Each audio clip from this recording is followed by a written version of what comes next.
A quick video today to walk you through my OpenClaw Claude Code setup. There's a lot of hype around these two tools at the moment, so I want to show you how I'm applying it into my work to accelerate how I do things.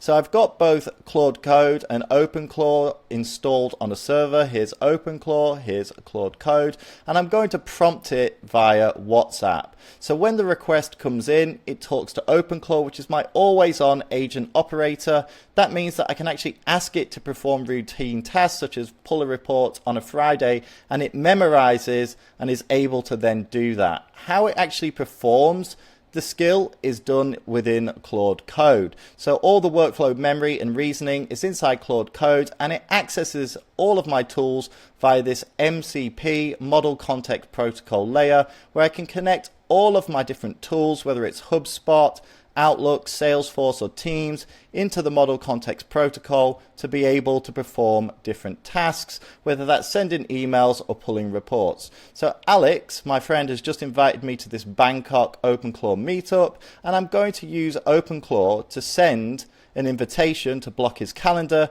as well as an email to say how excited I am to attend this event. So if I just hit send, we'll see OpenClaw do its thing and run its magic. And there we go. OpenClaw's told me it's sent the invitation and it's sent the email. If we go in here and we give it a quick refresh, we can see, excited to see you at OpenClaw tonight. Hey Alex, I'm really looking forward to the OpenClaw meetup this evening. Let's catch up there and see what the rest of the crew is building.